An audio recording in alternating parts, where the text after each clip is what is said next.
All right. Well, today is another exciting edition of the Silent Majority here at NSO, our Don't Touch Me series. We're very excited to have a new partner that we want to share with you from the Zero Abuse Project, which is a national advocacy organization to help prevent abuse. But I won't do it justice to talk about the wonderful work that they do. I want to introduce our guest today. His name is Jeff Dion. He is the CEO of Zero Abuse Project. And it is such a delight to have you here, Jeff. You've done so many phenomenal things to advocate for victims and our most vulnerable who don't have a voice for themselves in these realms and spaces that you are able to promote and educate and create awareness so that we can create real solutions to help prevent abuse. So Jeff, why don't you tell us a little bit about yourself and about the great work you do at Zero Abuse Project? Great. Thanks, Linda. It's really good to be with you today. I'm Jeff Dion. I'm an attorney, a victim advocate, a survivor of childhood sexual abuse, and I've been working in victim services for more than 25 years. And I first became interested in victims' rights because when I was 14 years old, my sister was murdered. She was the victim of a serial killer. Mm. And that is some of the whole reason I became an attorney. And I always knew that I wanted to do some work with victims. And I thought maybe that's something I would do like volunteer work later in life. But as a young attorney, I learned that there was an opportunity for me to help victims now. And I began advocating for victims' rights legislation in the Virginia General Assembly. And that led me to be associated with the National Center for Victims of Crime. And I actually worked there for 20 years. And because they were looking for someone who had civil litigation experience with which I did, but also had a foundation in crime victims' rights. And it was sort of a unique mix. And I Yes. thought, this is too good a fit. I have to try and do this. And I was there for 20 years. And I ran a bar association for civil lawyers who represented crime victims in civil lawsuits. Many of those were children or adult survivors of child sex abuse. And one of the lawyers that we worked with was an attorney by the name of Jeff Anderson from St. Paul, Minnesota. And the biggest hurdle to justice for victims that we saw in our work was the statute of limitations, because the statute of limitations is like a legal stopwatch, and there's a limited amount of time that you can file a lawsuit when you're the victim of a crime. Now, if you're a For our child, listeners, tell us what the statute of limitations is. For those well, it listening. varies from yeah, Mhm. it varies from state to state. It could be 2 years to forever. But generally, if you're a child when the crime occurs, the clock doesn't even start ticking until you turn 18 and become an adult. But for some states, that clock would start ticking when they turned 18 and it would run out when they were 20. And at 20 years old, survivors oftentimes don't even know that what happened to them counts as abuse, that how they were harmed by it. And so there's began a huge movement to try and amend those statutes of limitation. And that's been done in a lot of states.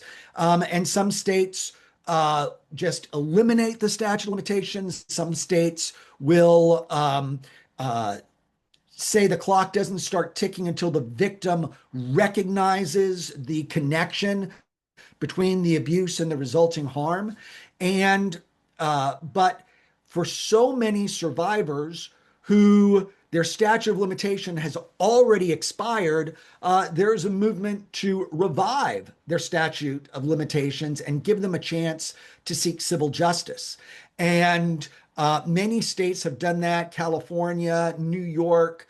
Um, and in 2012, Jeff Anderson came to me and said, we're making a play for the statute of limitations in Minnesota, and we want you to run this project. And so the National Center for Victims of Crime organized this work, and we were successful in passing a bill which completely eliminated the civil statute of limitation for child sex abuse for future crimes and for crimes where the um, statute of limitation had already expired.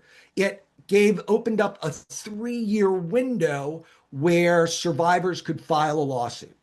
Now, Jeff Anderson had been taking calls from survivors for 20 years and oftentimes had to tell them, I can't help you because of the statute of limitations. But he kept a list. And when we got that law changed, he called those survivors back and said, the law's changed, and if you want, we can help you now. And he filed 900 cases in that window. And many of those cases were against the Archdiocese of Minneapolis, St. Paul. And as what often happens when a large institution is sued and held accountable for decades of child sexual abuse and covering it up and not protecting kids, the diocese declared bankruptcy. And so that started a whole other process. But those cases settled in bankruptcy for about $240 million. And Jeff Anderson is the kind of guy who cares about making a difference. He doesn't care about making money. And he says, we need to do more to protect kids rather than just what we are doing in the civil justice system. And that's why he created Zero Abuse Project. And he brought in a longtime friend of ours, Victor Veith. And Victor had been a prosecutor in rural Minnesota in the 90s. And he was in Minnesota, they're called county attorneys. And this was a small rural county with one stoplight and 1.5 county attorneys. The elected county attorney was a part-time position. Wow. Victor was the only full-time person, and he was in charge of prosecuting child sex abuse cases. And so he did a case and recognized that he really didn't know what he was doing. The judge didn't know what they were doing. The defense attorney didn't know what they were doing. The social workers didn't know what they were doing. And it wasn't really a good outcome. And he said, listen, if we're going to protect kids, we have to work together. And he formed a very early, what we call a multidisciplinary team, where prosecutors, law enforcement, social workers all work together as a team collaboratively to make sure that this prosecution can be successful. And Victor started winning all his cases. And the state statistics came out, and the statistics showed that his county had more convictions for child sex abuse than any other county in the state. And some local leaders thought, oh, this is bad. Why do we have so much sex abuse? And the county attorney told them, no, no, no. We don't have any more abuse. It just means we're better at holding people accountable. Right. And so then everyone wanted to know, Victor, what's your secret? And he's like, well, we take these cases seriously. And then he went to work for the National District Attorneys Association and started teaching prosecutors all around the country how to effectively prosecute child sex abuse cases. And and then eventually he created an organization called the National Child Protection Training Center, which brought together a lot of these programs. And it was funded under a federal earmark, but then that earmark expired. It lost its funding. It sought support from a private healthcare foundation that had it for a while because there was a very visionary CEO that saw the connection between childhood trauma and health outcomes later in life. And so he wanted to be involved in that. And then there was a change in leadership. And then when Jeff Anderson formed Zero Abuse Project, he asked me if I would come be the CEO. And I said that I was happy to. And because over that 20 years in working for the National Center for Victims of Crime, I went there and identified as a homicide survivor because my sister had been murdered. But as I entered this world of victims' rights and victimization, um, I had to recognize for myself that I was also a survivor of child sex abuse. And for a lot of people, I always say there's a number of turning points in that arc of trauma for a survivor. And one of the first ones is recognizing that, wow, what happened to me counted, right? Like that what happened was abuse, and I'm a survivor of abuse. That's a big deal because some people never get there and never make that connection. And then for And others, that's a go good ahead. point because a lot of people, you mentioned judges and the prosecutors and the social workers didn't know what they were doing. A lot of them don't know how to recognize a child That's who's right. been abused because they don't have the vocabulary. They don't That's right. behave the way adults behave. They don't respond the way adults respond. And so tell me, how did you learn how to address that particular nuance as it relates to child abuse? Because that's major, as you just said. Yeah. So and it has to do with what a lot of what we're going to talk about today is Mhm. education and sort of um, we have to teach everyone how to respond when someone discloses. Because as my friend and board chair Joelle Castix has said in her book, the Well-Armed Child, that uh, how you respond the first time someone discloses abuse, whoever they tell, how that person responds could determine whether or not they ever tell anyone ever again. And so it's important to be there and to be a responsive person for a child. It's also to teach children um, uh, to tell and to recognize that what happens is wrong Yes. and what counts, and that you should keep telling until someone listens to you. And so those that education and communication at a very basic level is really, really very important. Um, and it's almost like, and for survivors who haven't recognized that as a child, it's almost like peeling back the layers of an onion. It was at one point that I said, hey, what happened to me counts. I'm a survivor. Uh, but it was several years later when I recognized, oh, these are the problems I'm having. This was a result of the abuse. And it's sort of like, all of a sudden you're at the end of a meal at an expensive restaurant and the bill comes. And it's like, oh, wow, this is what all this cost me. And then you make that connection. And that can really make you angry Mhm. again and wanting accountability and wanting someone to understand. And particularly for men, because the average age of disclosure for male survivors of child sexual abuse is 48 years old. So it's more than 30 years that they've held that secret. And one of the things we're working to do is to end the stigma around Yes. that The so that we shame. can Hmm. break the silence and people can come forward, because so many of the problems that we have in society are a result of unresolved childhood trauma. And I always describe that trauma as being, it's almost like a pinball in a pinball machine that's bouncing around inside you. But really, it's more like a wrecking ball and it's just wreaking havoc in someone's life. And they can't do anything about it until they recognize it.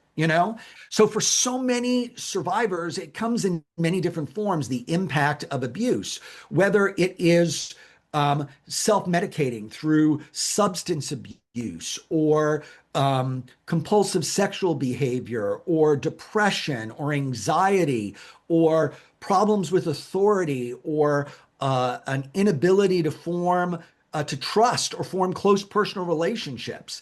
And sometimes X, whatever that problem is, will keep popping up in someone's life and being a problem until they finally say, I got to go get help for X, right? And then they go see a therapist, and the therapist says, well, I think this is related to the sexual abuse you suffered as a child. And the survivor says, whoa, wait a minute. I always knew Uncle Billy did that to me, but I never knew that this stuff happened as a result. And so for a lot of people, it's hard to make that connection. And so we just really want to increase awareness. And, we always say that everyone has a role to play in keeping kids safe. And everyone Absolutely. has a role to play in ending child abuse. And we can't do this alone. And so that's really why it's important at Zero Abuse that we attack that problem from a number of different angles. And way back in 2005, 21 years ago now, Victor Veith wrote a law review article called Under the Third Generation. Mhm. And the basic premise of that article was we can end child abuse in America in 3 generations. And he counted a generation as 40 years. Mm. And so that would be 120 years. And which means that it's not going to happen in my lifetime or yours, but we have to do this work now so that we can get there in the future. It's just like the Reverend Martin Luther King said, just because you can't see the top of the staircase doesn't mean you don't take that first step. That's right. And so we're moving in that direction. And Victor identified a number of reasons, the challenges to ending child abuse. And the first one was kids don't disclose, right? And it, And when you they know, do, adults don't listen. that's correct, right? Hmm. And so kids need to disclose. We want to get kids to disclose, um, and we want someone to listen. That even when they disclose, oftentimes it's not reported. Even if it's reported, sometimes it's not investigated. And even if it's investigated, sometimes they don't do a good job. And so there's a lot of things that we have to do. So we want to increase awareness and we want to have prevention education and let kids know that this is not okay.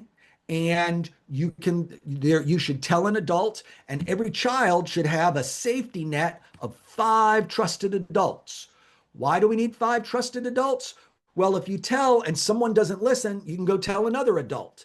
If it's one of these 5 adults that's causing the problem or saying or giving you that funny feeling or making you feel uncomfortable, then you have another adult to go to. Hmm. And so we've got to teach kids about that, but we also have to teach what does it mean to be a trusted adult and Yes. how do you respond? And so that's an important part of what we do.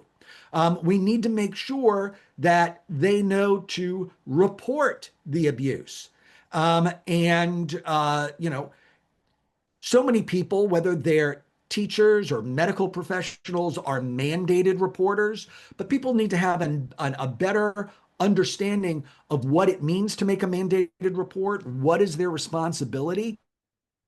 And we know that the person who receives the outcry from the child is the person who should make the report. Don't tell your boss, right? Because then you start playing a game of telephone and things you get lost in translation.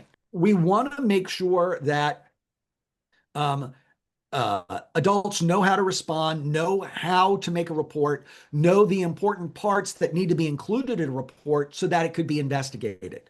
We Hmm. need to make sure that reports are investigated. Hmm. One of the things that we do is we have a program called Child Advocacy Studies. It's an undergraduate and graduate school program for people who are going to work in a field related to child protection.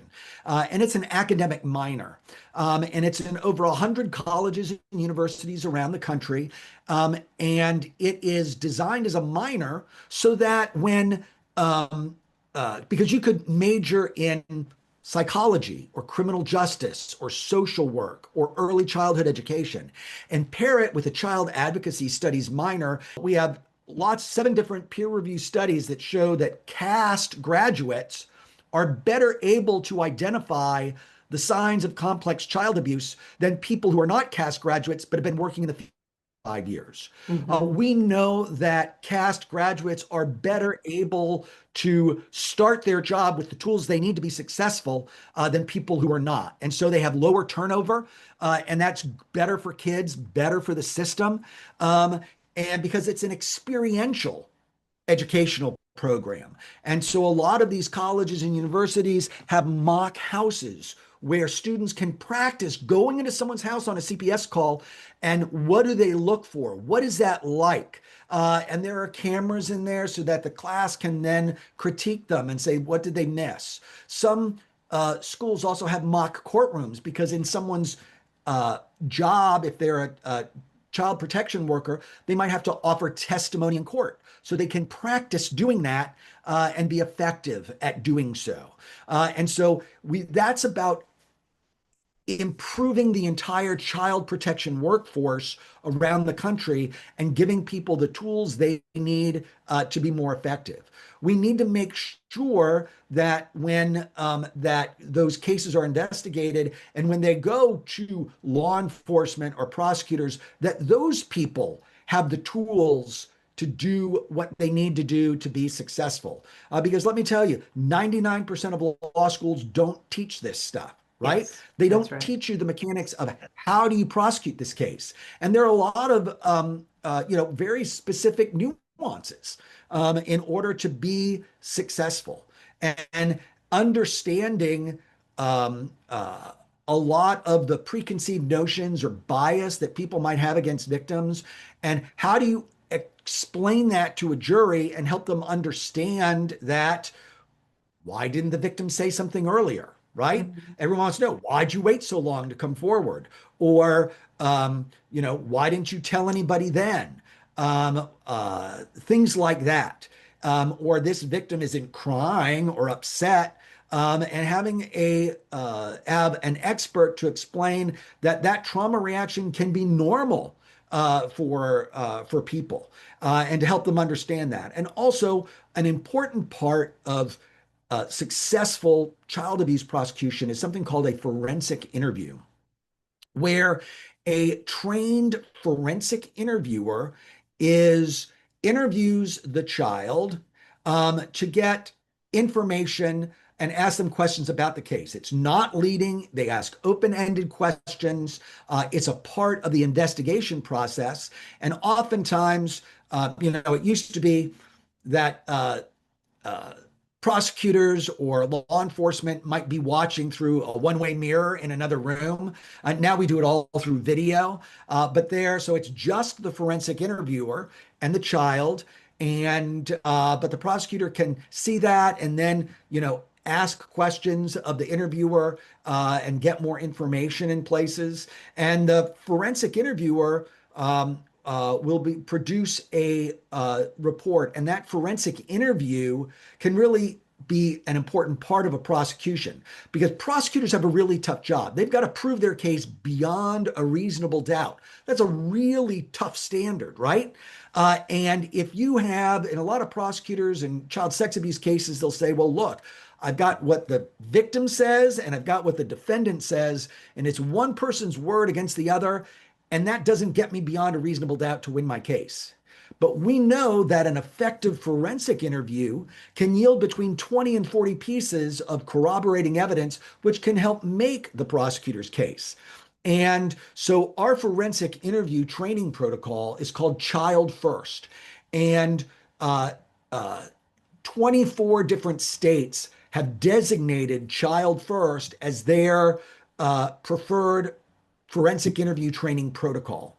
Mhm. And so that's something where we help to lift up the entire field and make sure that forensic interviewers have the skills and ability to conduct a forensic interview that is going to, one, provide information that's going to be helpful to the investigation, and then that prosecutors know how to get that interview introduced into evidence and before the jury, because that's going to help increase the chances of getting a conviction. So we've got to train. So it's about training forensic interviewers, training prosecutors, training law enforcement, um, and Training so judges. often training judges, Yeah. absolutely. So what we And have so, found, what we found, and I just want to break because you're just sure. answering all the questions I have so Um, beautifully. It's just you're just like a walking textbook of this. It's fantastic. You can tell that you've done this for decades. In our research, only 20% though of abusers are prosecuted, and mhm, largely because they're family members, people the child knows, people who live in the home with the child. And so mhm, they never get their day in court. Some of it is because of reporting. But from your perspective, the systemic issues that, you've laid out beautifully what some of the solutions are that you've put into mhm, place, but a lot of people haven't adopted them. A lot of right. systems haven't adopted these best practices, these tried and true modalities. And so they continue to fail children. What are you seeing as some of the systemic issues that are just still persisting, that is causing children who do speak out, who do disclose, who do go through the process to not get the justice that they deserve? Well, we often, I deal a lot with survivors, and a lot of people are now telling their stories. And we see so many examples of um, how things used to be, right? Mm, And we say, oh, we learned from that. It's not like that anymore. There was, as part of when Minnesota opened that 3 year window for uh, child sex abuse cases, where the statute of limitation had expired long ago, a number of survivors of abuse in the Minnesota Children's Theater mm, came forward, and now they got justice, but then they made a documentary called Magic and Monsters. And one of the things was that we learned about that there was suspicions of the people abusing kids, and law enforcement was investigating in the 70s and 80s. And one of the things that they did was they told kids, you know, you better tell us what happened, or we're going to tell your parents that you're gay.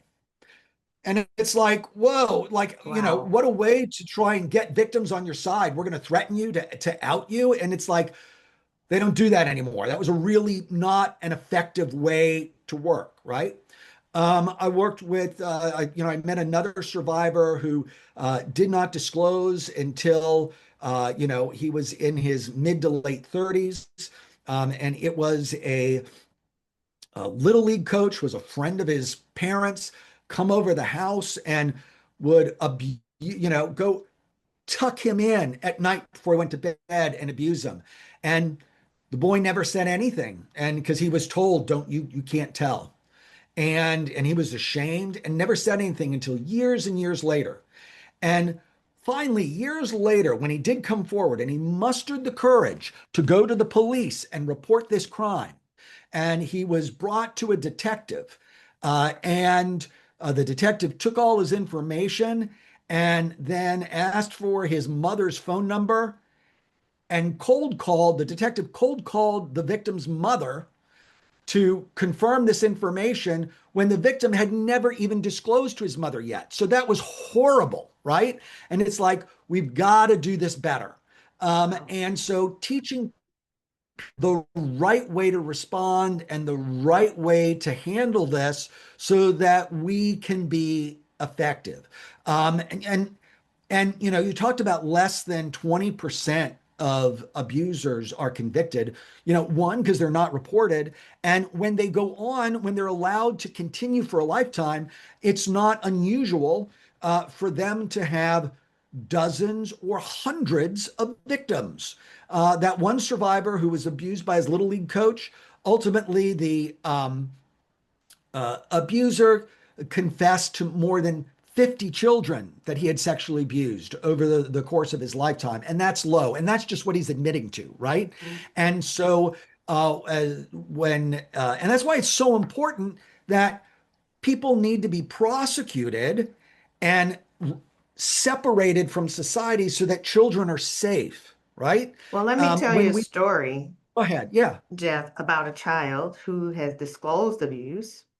There's multiple cases here in Detroit that I could tell you about, but I'll tell Mhm, you one story about a child who disclosed abuse multiple times. There was evidence of abuse, medical reports to support the abuse.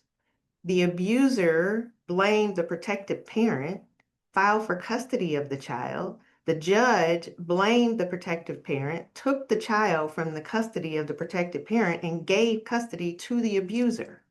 mhm. So now this child is the child's punishment is to be with the abuser to continue to be abused for the rest of her life without cover or safety. Yeah, that's horrible. And that's That's the horrible. system, those are the kinds of dynamics that the system is perpetuating for Hmm. children today. How do we interrupt that cycle? Is like you said, educate. But people have to be willing to receive the education. That's There right. is a degree of arrogance in the system that, especially for experienced judges, law enforcement, CPS workers, they feel like they know. And there's this arrogance to not wanting to receive new information, new ways of doing things. We at NSO and our Don't Touch Me campaign and partners, and through our partnership with you as well, we're proposing a bill for the state of Michigan where we are requiring training for anyone that's involved in child abuse Mhm. investigations. Requiring a safety plan for that child until we figure out exactly what's going on with the child. And also, independent authorities of each separate entity functioning as independent authorities. So, right now, if you have CPS and law enforcement involved, they rely on law enforcement and instead of applying the criteria of CPS. Mhm. You have judges who are, subverting their judicial authority and relying on law enforcement or CPS to look at evidence that's presented to the courts. Well, each one has a different lens, right? And so that independent investigation, going back to what you said about Victor Veit's multidisciplinary team, Mhm. each segment of that team, I'm in healthcare. Multidisciplinary teams is how is when that was instituted in healthcare, it has changed and saved lives, right? So that same rule applies here. You have different modalities of expertise coming together to share their respective lenses and experiences of the review of the evidence to make a determination about what's best for the child. And that only can work if they are trained to recognize a child or a victim of abuse, Mhm. apply those learnings to the information and evidence presented without judgment, without judgment. Mhm. So what are You're your absolutely correct. I think that's really important. And it's important to not just mandate, but fund and find ways to enforce this training. So a lot of states have a law. There's a survivor by the name of Erin Marin. She's a great, courageous survivor who's made it her mission uh, to get child sex abuse prevention education in all the schools. And so she's worked with a lot of states to pass what they call Erin's Law. And a number of states have passed Erin's Law. But Erin's Law means different things in different states. In some states, uh, schools shall provide prevention education. And some schools are encouraged to provide prevention education, and in some schools may provide prevention education. But even in those places where it should happen, um, that doesn't mean it does, and it doesn't mean they give money for that to happen. So Minnesota is a state that passed Aaron's Law. It's a state where schools are encouraged to provide sex abuse prevention education. And we did a census of school districts and found that only 40% of schools were providing sex abuse prevention education. Many of them didn't even know that there was a statute that said they should. Many of them didn't have the resources to provide it or know where to go. And so we made our prevention education curriculum available to them. We trained them, and we got that number up to 60%, right? But it really should be 100%. So, one, and it's not a child's job to prevent the abuse. But just like we teach kids not to play with matches, just like we teach kids to stop, drop, and roll if you catch on fire, it's okay to teach kids to that these things should not happen. And if someone's making you feel that way, to tell a trusted adult. Because even at the best, even if you have the best trained and most wise judges, prosecutors, investigators, they can't do anything about the cases they don't know about. That's So we've right. got to encourage that disclosure. And then we've got to make sure that all those people who are going to respond have the right tools to respond. And so often, people say, oh, well, I didn't report anything because I didn't know for sure. You don't have to know. You don't have to have evidence to be a mandated reporter. You just must report a reasonable suspicion that a child's being abused. And so get that information out there and let real investigators look into it. And here's the thing, a fascinating thing, and why it's so important that adults carry this burden. We talked about forensic interviewing, and I was at a conference and they reviewed two different methods or strategies in forensic interviewing to see, well, which one is better. And forensic interviewing has only been around, probably since the late 80s. So when I was abused as a child, it wasn't even a thing. So that wouldn't have been even been something that would have been available to me that could have helped. So they did these studies and they looked at these cases where there was absolutely concrete evidence. We know that abuse occurred. And some forensic interviewers used method A, some used method B, and they found that, like in method A, 42% of the children disclosed the abuse in a forensic interview, and in method B, 47% disclosed. So it's like, oh, we see marginally method B is better, right? I was dumbfounded that, wait a minute, you mean in a case where you absolutely know that abuse took place and they're interviewed by a trained forensic interviewer, that still more than 50% of the kids won't disclose? Yeah. And so that's really important to understand so that we can deal with that. Like, if we can get a disclosure, great. And, we often talk about um, uh, disclosure and outcries.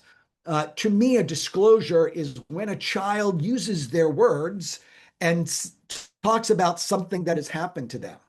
Um, but far more children will send signs and make an outcry that you'll see changes in their behavior and things like that without them disclosing.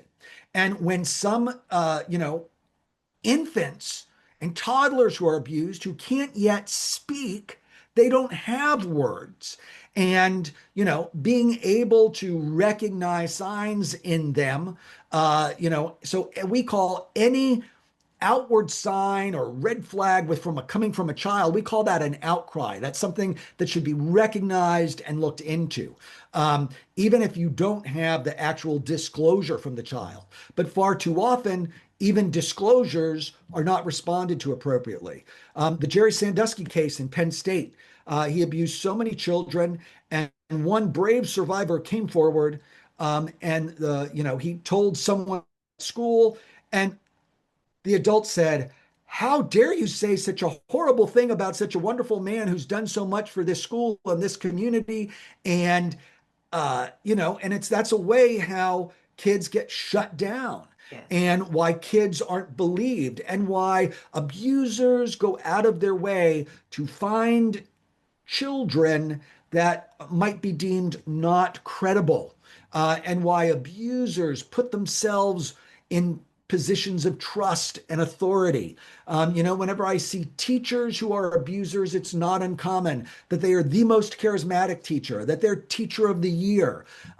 When people are abused in faith communities, and it happens in every faith community, whether it's, Protestant, Catholic, Jewish, Muslim, you name it. And abusers put themselves in that position because people go there and they think, oh, I'm around my people. These are people of God. I'm safe here. And they trust their faith leaders. And someone else will abuse that trust and in order to exploit that child. But it could And be any so profession. We want to make it clear to that's our right. listeners, just Doctors, like absolutely. Larry Nasser Yep. with the gymnastics Olympics team. It was mind blowing, and he did it in front of parents, presenting it Hmm. as some medical modality that he's using to help enhance their performance. So it could be anybody, anybody. That's right. And that's why we always say it's really important to talk about behaviors, The not predatory people, right? behaviors. That's right. That's right. And So talk about you mentioned how they present themselves, some one of the traits of predators of children is that they want to be charming because they want it to be so unbelievable that this person could possibly mhm. abuse a child. You talk a little bit about, those kind of characteristics and why someone would go to great lengths to appear to be the perfect person. Well, in order to successfully sexually abuse a child, you need to have access to the child and you need to get close, right? And so, first, abusers will uh, groom, which means they will engage in behaviors to, minimize what's happening. It'll be incremental things. Um, and to desensitize people to the touches that they start having, hugs that last too long.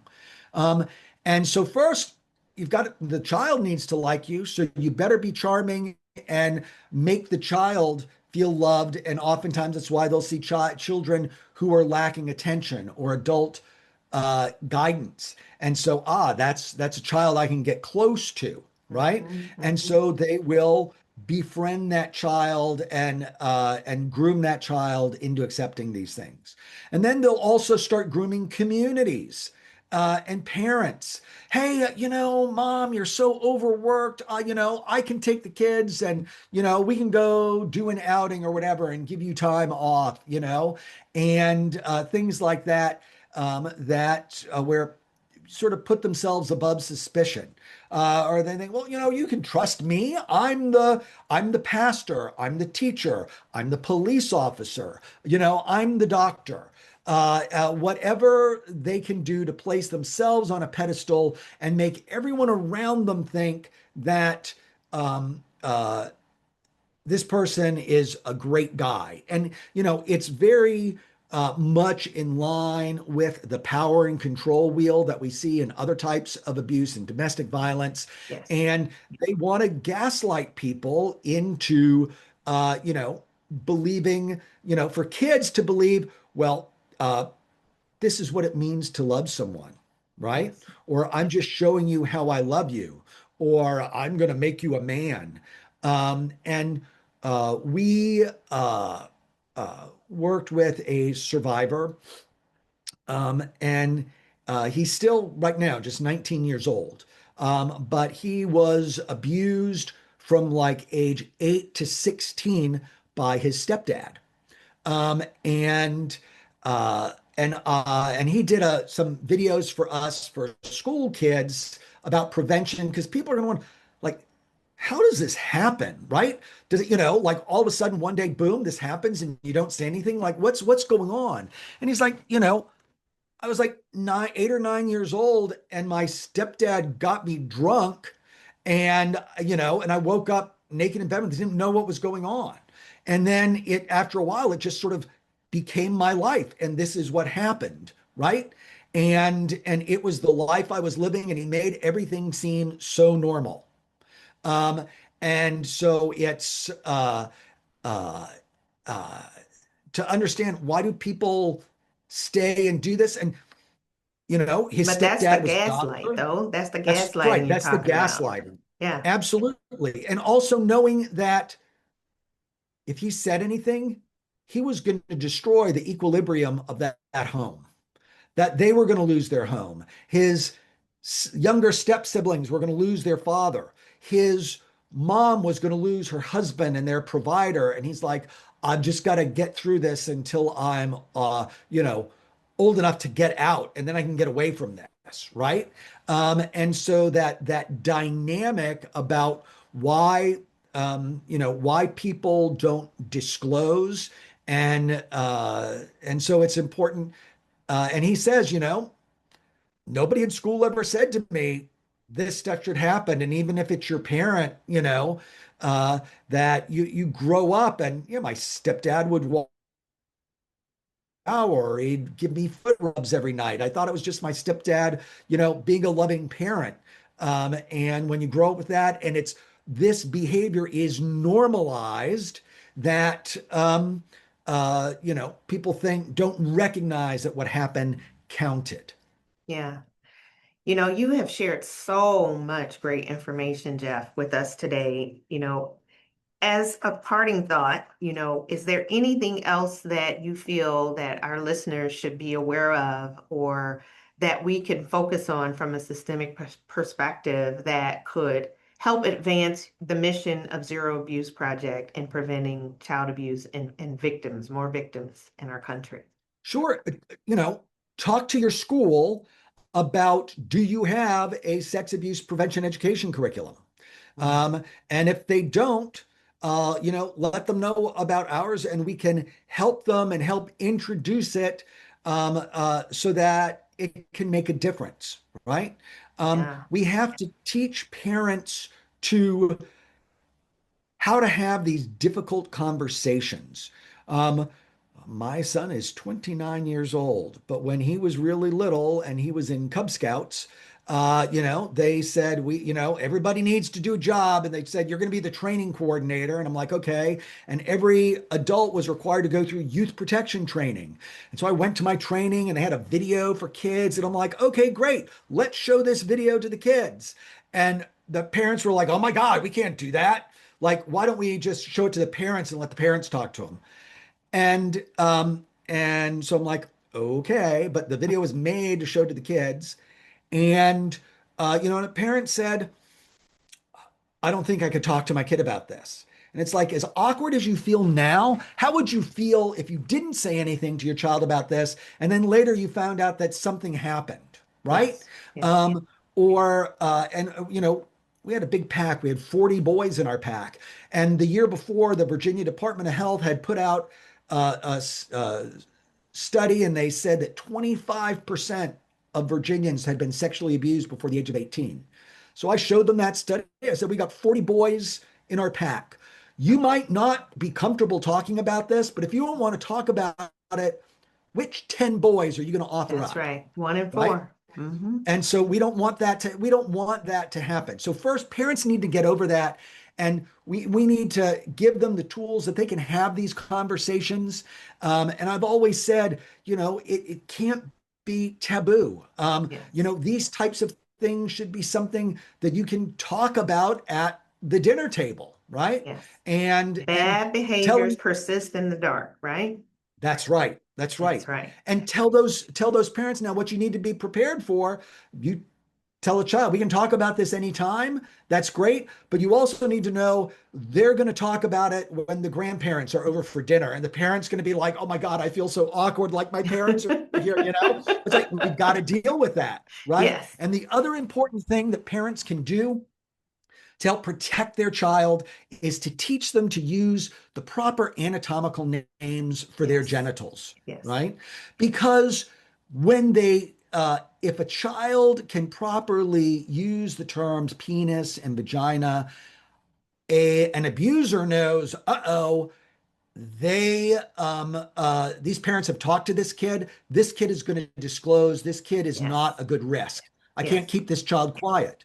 Also, if you use these euphemisms, there was one case where the family name for a girl's vagina was her cookie.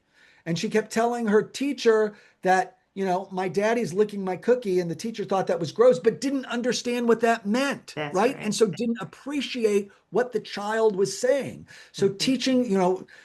teaching your children to use the appropriate anatomical names will help protect them and keep them safe.